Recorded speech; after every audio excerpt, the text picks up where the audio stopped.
दोस्तों आज की जो घटना मैं आप लोग को सुनाऊंगा, हो सकता है ये घटना आप लोग को बहुत आम घटना लगे, आप लोग को बहुत छोटी सी घटना लगे, लेकिन मैं बड़े दावे के साथ में कह सकता हूँ कि इस तरीके की जो घटनाएं हो रही हैं ये आने वाले समय में कई परिवारों को उजाड़ेंगी और कई परिवारों को ये आज उजाड़ भी रही हैं।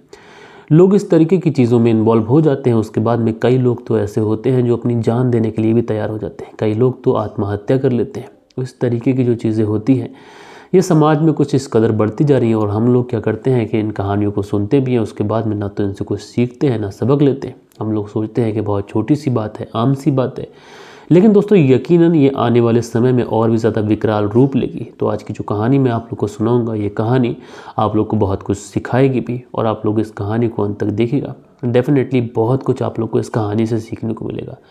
तो दोस्तों क्या हुआ था इस पूरी घटना के अंदर, परत दर परत, पॉइंट टू पॉइंट विस्तार से मैं आप लोग को बताऊंगा, बस आप लोग वीडियो में अंत तक बने रहिएगा।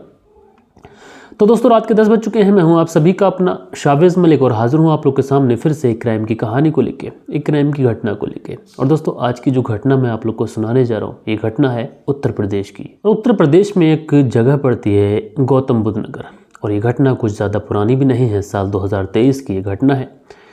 इस गौतम बुद्ध नगर में एक लड़का रहता है जिस लड़के का नाम समीर है।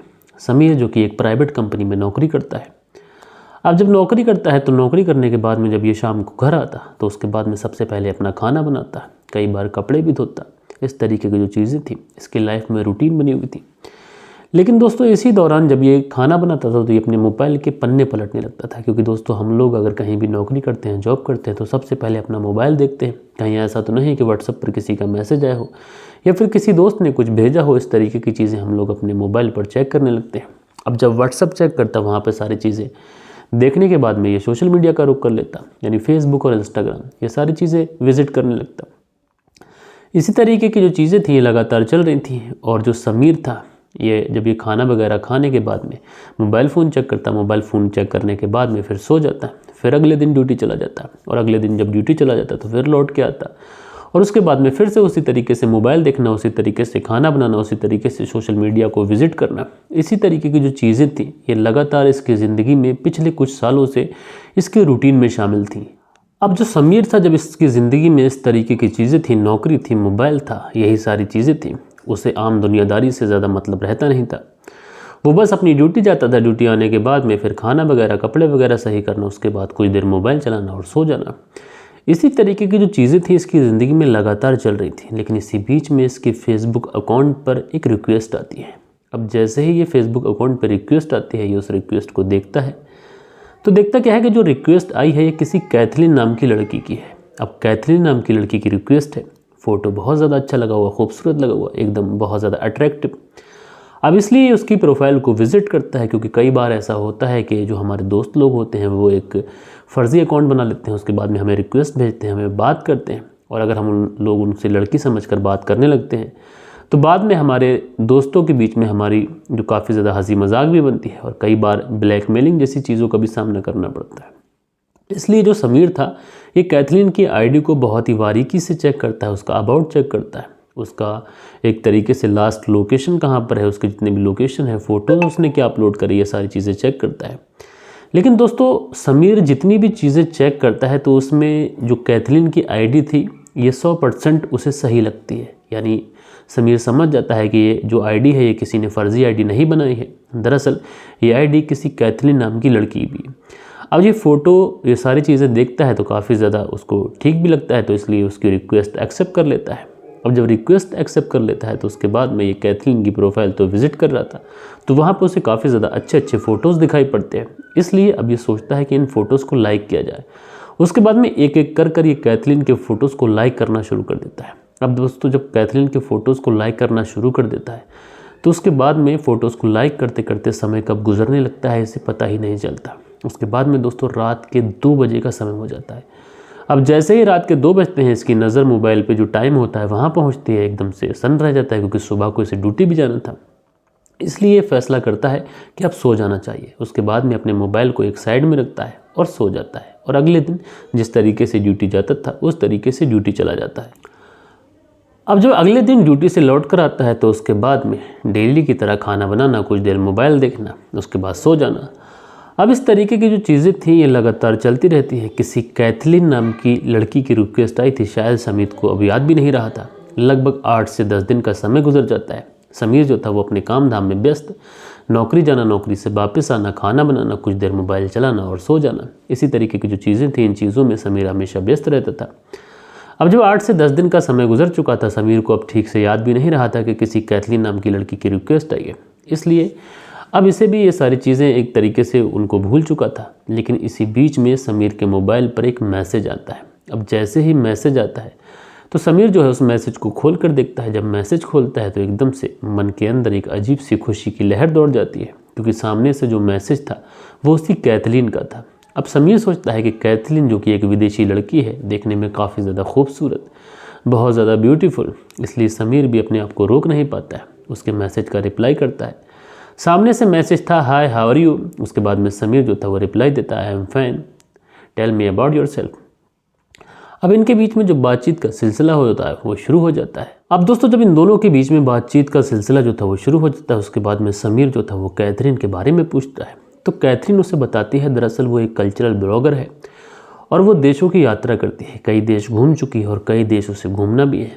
देशों के कैसे कल्चर हैं, वहाँ पे खाना किस तरीके का, वहाँ पे पहनावा किस तरीके का है, वहाँ की संस्कृति किस तरीके की, ये सारी चीज़ें देखती है, ब्लॉग शूट करती है, डॉक्यूमेंट्रीज लिखती है।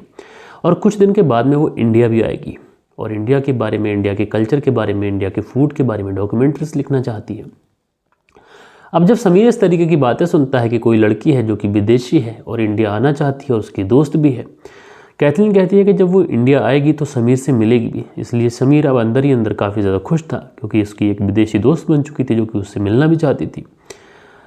अब समीर की खुशी का ठिकाना नहीं रहता है। उसके बाद में इन दोनों की जो दोस्ती थी ये काफ़ी ज़्यादा नज़दीक हो जाती है। अब समीर जो था घंटों घंटों उस टाइम कैथलीन को देने लगता है। अब जो कैथलीन थी एक दिन समीर से समीर के बारे में पूछती है। कैथलीन पूछती है कि समीर तुम क्या करते हो, कहाँ पे नौकरी करते हो, घर परिवार में कौन कौन है। तो जो समीर है ये बताता है कि दरअसल उसकी ज़िंदगी में कुछ बड़ा तो है नहीं, वो एक प्राइवेट कंपनी में नौकरी करता है। उसके बाद में बस इसी तरीके से ज़िंदगी चल रही है, छोटी मोटी सैलरी है, बस गुजारा चल रहा है। अब जब कैथलीन इस तरीके की बातें सुनती है तो कैथलीन कहती है कि बिल्कुल भी तुम्हें घबराने की ज़रूरत नहीं है, उदास नहीं रहते। दरअसल ज़िंदगी जो है ये काफ़ी ज़्यादा बड़ी ज़िंदगी है, इसलिए ज़िंदगी में कभी उदास नहीं रहना चाहिए। ऊपर वाला हमें सबको एक ना एक मौका देता है, जिस मौके का फ़ायदा उठाकर हम लोग अमीर बन सकते हैं, और कब हमारी किस्मत खुल जाए किसी को कुछ नहीं पता। इसलिए ज़िंदगी से कभी उदास मत रहो, कभी परेशान मत रहो।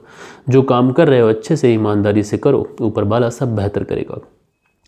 जब इस तरीके की बात, इस तरीके का मैसेज कैथलीन लिखती है और उस मैसेज को जब समीर पढ़ता है तो दिल ही दिल में एकदम से खुश हो जाता है कि कोई लड़की है जो कि विदेश में रहती है, भले ही उसे जानती नहीं है, लेकिन अंदर ही अंदर, दिल ही दिल में उसका बहुत ज़्यादा ख्याल रखती है। इसलिए समीर भी बेहद खुश हो जाता है और समीर सोचता है कि लड़की शायद दिल की बहुत अच्छी लड़की है। अब जो समीर था ये भी कैथलीन पर इतना ज़्यादा भरोसा करने लगा था कि उसे अब अपने दिल की हर बात बता देता। अगर घर के अंदर कोई प्रॉब्लम होती तो वो भी शेयर करता, ऑफिस के अंदर नौकरी में अगर कोई प्रॉब्लम होती तो वो भी शेयर करता। पूरे दिन का रूटीन अब ये रात को कैथलीन को बताता था। उधर जो कैथलीन थी ये भी अपनी ज़िंदगी के बारे में सारी चीज़ें समीर के साथ में शेयर करती, और अगर वो कहीं घूमने जाती तो इस बारे में भी बताती कि आज उस देश में घूमने आई हूँ, आज मैंने यहाँ पर इस तरीके की चीज़ देखी। अच्छा, कुछ फ़ोटोग्राफ्स अगर वो वहाँ पर क्लिक करती तो फ़ोटोग्राफ्स भी भेजती। अब समीर भी काफ़ी ज़्यादा खुश था।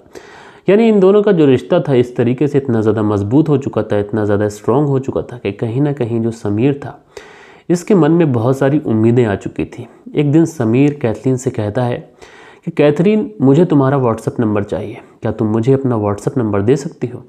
तो कैथरीन जो थी वो कहती है कि इसमें कौन सी बड़ी बात है, मैं भी चाहती हूँ कि तुम मेरे साथ व्हाट्सअप पे ऐड हो और उसके बाद में हम लोग कॉल पे बातें करें।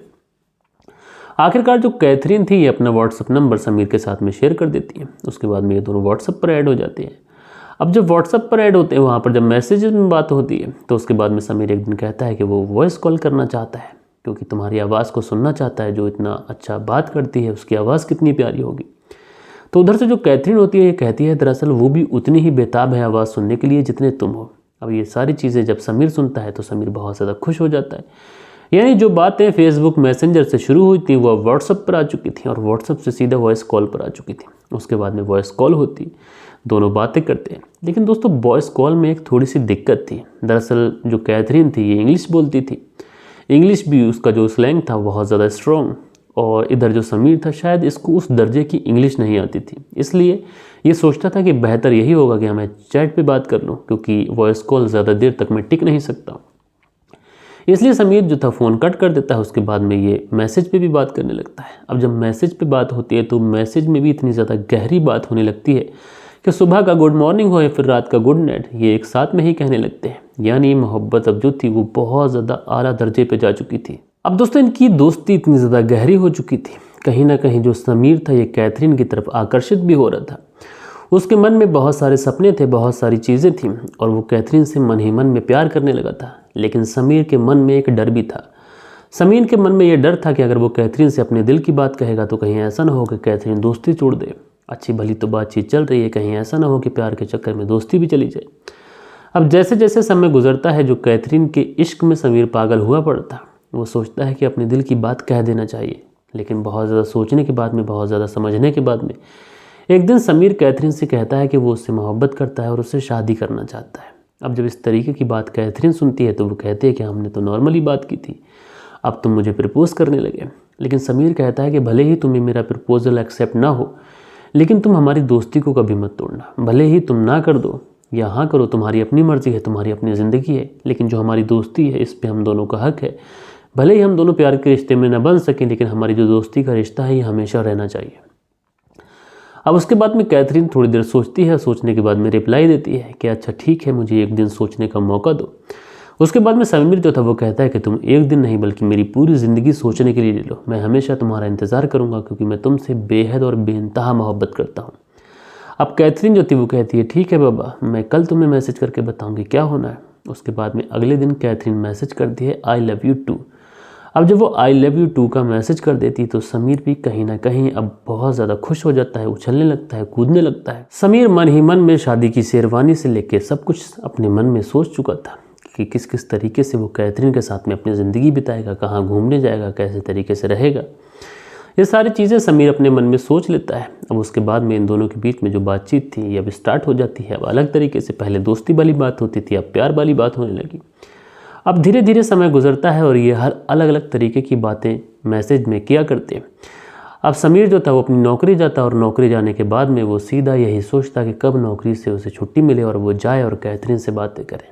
अब जैसे ही छुट्टी से घर वापस आता तो उसके बाद में सबसे पहले खाना वगैरह तो छोड़ता, कैथरीन को एक हाय का मैसेज डालता। उसके बाद में कैथरीन का उधर से रिप्लाई आता, बात होने लगती। अब कहीं ना कहीं जब कैथरीन को भी लगता है कि समीर और मेरे बीच में काफ़ी ज़्यादा अंडरस्टैंडिंग हो गई है, काफ़ी हम दोनों एक दूसरे को पसंद करने लगे हैं, तो उसके बाद में कैथरीन समीर से एक दिन कहती है कि क्यों ना तुम लंदन आ जाओ, और लंदन तुम आ जाओगे तो मैं तुम्हें लंदन भी घुमा दूंगी, उसके बाद में हम लोग शादी कर लेंगे, तुम अच्छी खासी शॉपिंग भी यहाँ से कर लेना। तो समीर जब इस तरीके की बातें सुनता है तो उसके मन में भी ये आता है कि वो लंदन चला जाए। लेकिन समीर के पास में इतने पैसे नहीं थे, क्योंकि लंदन जाने के लिए पैसे चाहिए, वीज़ा चाहिए, टिकट चाहिए, ये सारी चीज़ें चाहिए। उधर से कैथरीन ने यह भी कहा था कि अगर तुम लंदन आ जाओगे, उससे शादी कर लोगे तो तुम्हें लंदन की नागरिकता भी मिल जाएगी, यहीं पे रह लेना। सारी चीज़ें समीर को अच्छी तो लगती हैं, लेकिन उसके पास पैसे नहीं थे, इसलिए वो खुलकर कैथरीन को बता देता है। अब कैथरीन जब इस तरीके की बात सुनती है तो वो भी सोचती है कि गरीब आदमी है, कैसे आएगा। इसलिए कैथरीन भी उसकी बात को सोचती है, समझती है। उसके बाद में कहती है ठीक है, अगर तुम नहीं आ सकते तो मैं तो इंडिया आ सकती हूँ। उसके बाद में कैथरीन जो थी वो कहती है ठीक है, मैं इंडिया आ जाऊँगी। तो उसके बाद में समीर कहता है कि अच्छा कब आओगी, मुझे डेट बता दो। तो जो कैथरीन थी थोड़ी देर के लिए ऑफलाइन जाती है, और ऑफलाइन जाने के बाद में जैसे ही ऑनलाइन आती है एक मैसेज भेजती है, और उस मैसेज में लिखती है 1 जनवरी साल 2023 का मैंने टिकट बुक कर लिया है। उसी टिकट को बुक कर दी थी, और जो नया साल है, नए साल का जो सेलिब्रेशन है मैं तुम्हारे साथ बिताऊंगी, इंडिया तुम मुझे अच्छे से घुमा देना, उसके बाद में हम लोग शादी कर लेंगे। अब समीर भी जो था ये दिल ही दिल में और मन ही मन में बहुत ज़्यादा पुलाव पका चुका था, बहुत ज़्यादा खुश था, क्योंकि किसी महिला से वो प्यार करता और वही महिला विदेश से उससे शादी करने के लिए इंडिया आ रही। उसके बाद में इन दोनों की जो बातचीत थी ये यूं ही चलती रहती है। उसके बाद में समीर जो था ये दिन गिनने लगता है कि 1 जनवरी कब आएगी। अब दिन जो थे वो कटने का नाम नहीं ले रहे थे, ना तो दिन गुजर रहे थे, ना तो समीर का इंतज़ार गुजर रहा था। लेकिन दोस्तों समय जो होता है वो किसी के लिए रुकता नहीं। आखिरकार 1 जनवरी साल 2023 का वो दिन आ जाता है। उसके बाद में कैथरीन का समीर के पास में एक कॉल आता है, और वो कहती है कि वो अपने घर से निकल चुकी है और कुछ ही देर में फ़्लाइट पे बैठ जाएगी, और उसके बाद में कुछ घंटों के बाद में वो तुम्हारे देश में होगी। अब जब इस तरीके की बातें समीर सुनता है तो उसके मन में एकदम से खुशी के लड्डू फूटने लगते हैं। वो तुरंत अपनी नौकरी से जहाँ जॉब पर जाता था वहाँ से छुट्टी लेता है। बाकायदा छुट्टी लेने के बाद में एक शॉप पर जाता है, वहाँ से एक बुकी खरीदता है। बुकी खरीदने के बाद में, क्योंकि पहले कभी तो वो एयरपोर्ट गया नहीं था, इसलिए बहुत ही ज़्यादा पूछताछ करने के बाद में, सारी जानकारी लेने के बाद में वो एयरपोर्ट पहुँचता है। और एयरपोर्ट पहुँचने के बाद में वो इंतज़ार करने लगता है कैथरीन का। अब जब वो कैथरीन का इंतज़ार करने लगता है तो उधर जो कैथरीन थी वो भी फ्लाइट में बैठ चुकी थी। वहाँ से उसने अपनी कोई सेल्फी वगैरह भी भेज दी थी। अब जो समीर था ये उसका इंतज़ार कर रहा था। जहाँ 4 से 5 घंटे का समय गुजर जाता है। अलग अलग जगहों की जो फ़्लाइट्स थी ये लैंड हो चुकी थी, लेकिन अभी भी जो लंदन वाली फ़्लाइट्स थी ये नहीं आई थी। अब समीर सोचता है बस आने ही वाली होगी, उसके बाद में लंदन वाली जो फ़्लाइट थी वो भी आ जाती है। लेकिन कैथरीन का अभी तक कहीं पर भी कोई पता नहीं था। उसके बाद में समीर जो था कैथरीन का नंबर लगाता है। अब नंबर जो था वो नॉट रीचेबल, स्विच ऑफ। अब जब इस तरीके की चीज़ें होती हैं तो समीर समझता है कहीं ऐसा तो नहीं कि कैथरीन के साथ में कुछ अनहोनी हो गई, वो कहीं उतर गई हो, उसका सिग्नल ना आते हो, क्योंकि सिम जो था वो लंदन का था। अलग अलग तरीके के ख्याल जो थे वो इसके मन में आने लगते हैं। बड़ा परेशान होता है कहाँ जाए, क्योंकि एयरपोर्ट पे इतनी ज़्यादा जानकारी तो थी नहीं कि क्या करना चाहिए। तो कभी किसी से पूछता है, कभी किसी से पूछता है, क्योंकि कैथरीन से तो बात हो नहीं पा रही थी। लेकिन इसी बीच में इसके मोबाइल की घंटी बजती है। अब जैसे ही मोबाइल की घंटी बजती है तो सामने से जो नंबर होता है वो कैथरीन का। अब इसलिए ये मन में इसकी प्रसन्नता दौड़ जाती है कि शायद कैथरीन आ चुकी है। अब जब कैथरीन का ये फ़ोन पिक करता है तो उधर से कैथरीन बोलती है, तुम्हारा कैसा देश है, कैसा यहाँ का कल्चर है, कैसा कानून है, किस तरीके की व्यवस्था है। मैं लंदन से आके उतरी हूँ, मैंने तुम्हारे लिए एक बहुत बड़ा सा गिफ्ट भी खरीदा था, लेकिन मैं अपने सामान को लेकर बाहर निकल रही थी कि उसी समय मुझे कस्टम ऑफिसर ने पकड़ लिया। अब जब कस्टम ऑफिसर ने मुझे पकड़ लिया तो वो मुझसे लगभग 2.5 लाख रुपए इंडियन करेंसी में मांग रहे हैं। इसको कस्टम ड्यूटी बता रहे हैं।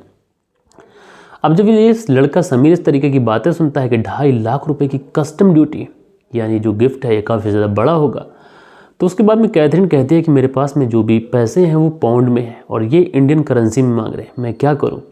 तो उसके बाद में जो समीर होता है कहता है तुम चिंता मत करो, मैं कुछ ना कुछ बंदोबस्त करता हूँ। उसके बाद में समीर फ़ोन काट देता है।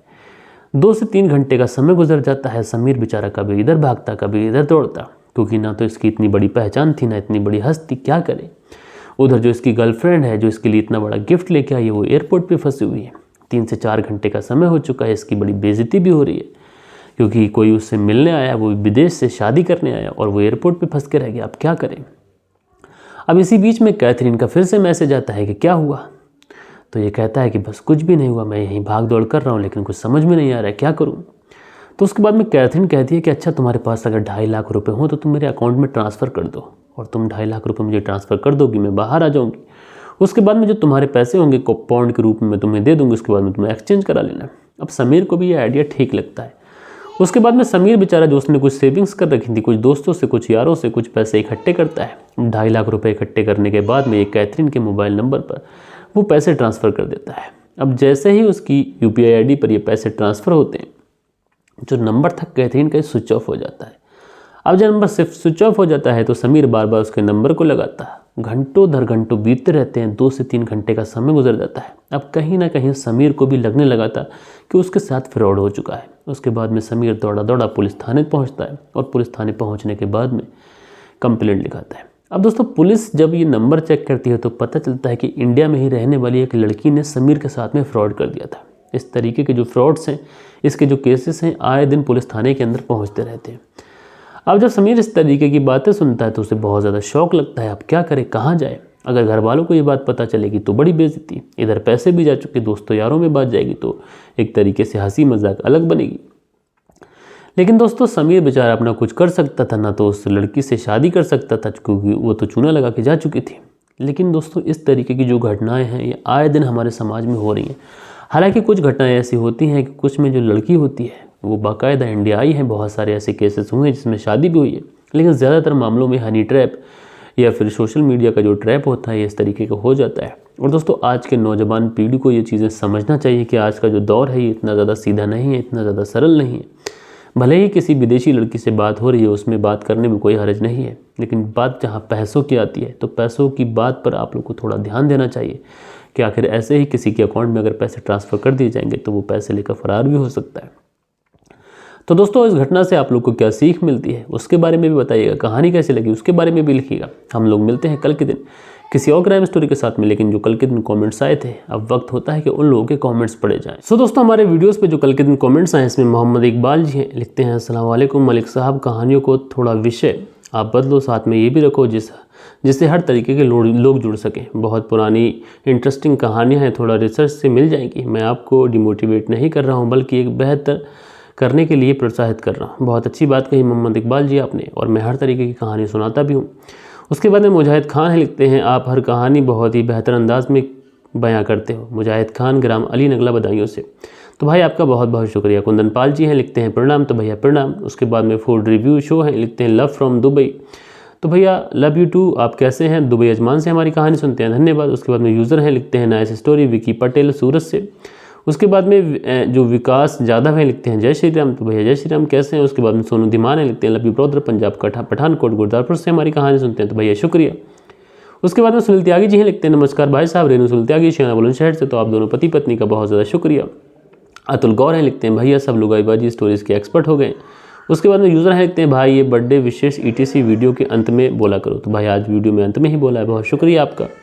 उसके बाद में हरदेव कुमार हैं, लिखते हैं नमस्कार सर, जब दीपक इंदिरा की बगैर रह नहीं सकता था तो उसको मारने की क्या ज़रूरत थी, अब कैसे जिएगा? तो भाई बहुत अच्छी बात कही आपने, लेकिन क्राइम करने वाला जो व्यक्ति होता है, शायद अगर वो इस तरीके की चीज़ें सोच ले तो शायद वो कभी क्राइम न करे। उसके बाद में नारायण कुमार हैं, लिखते हैं आपकी कहानी रोज़ सुनता हूँ। मैं नेपाल से हूँ और कम विजिट करता हूँ, लेकिन अब मैं 15 दिन सुन नहीं पाऊँगा। ऐसे ही इसी मार्च 1 तारीख को मेरी बेटी की शादी है और मैं नेपाल जा रहा हूँ। आप समझ सकते हो कि बेटी की शादी है तो मैं कहाँ सुन पाऊँगा। मेरी बेटी और दामाद को अपने अंदाज में कह दो। तो नारायण कुमार जी, आपकी जो बेटी है उनकी जो ज़िंदगी शुरू हो रही है एक नए हम सफ़र के साथ में, यानी आपके दामाद के साथ में, उस लड़की जो आपकी बेटी है उसके पति के साथ में। तो मैं यही दुआ करता हूँ अपने व्यूवर्स की तरफ से, अपनी फैमिली की तरफ से, कि आपकी जो बेटी है उसकी ज़िंदगी में खुशियाँ भर आएँ। उसके बाद में यूज़र हैं, लिखते हैं उसके बाद में यूज़र हैं, उसके बाद में जो अगला कमेंट्स है ये चेतन मलिक है, लिखते हैं नाइस स्टोरी। तो भाई आप लोग के ये कुछ प्यारे प्यारे कमेंट्स थे जो कल के दिन आप लोगों ने किए थे। आशा करता हूँ आज की जो कहानी है ये भी आप लोग को पसंद आई होगी। और दोस्तों, आप लोग भी कोई कमेंट्स करना चाहते हैं, आप लोग चाहते हैं कि आपका नाम भी वीडियो के अंदर लिया जाए, तो आप लोग कमेंट्स करिएगा। किसी का बर्थडे विश करना चाहते हैं, किसी को किसी की सालगिरह की बधाई देना चाहते हैं, तो ज़रूर से ज़रूर लिखिएगा। मिलते हैं दोस्तों कल के दिन किसी और क्राइम स्टोरी के साथ में। जब तक के लिए अपना ख्याल रखें, देश का ख्याल रखें, परिवार के रिश्तों की अहमियत को समझें। जय हिंद, जय भारत।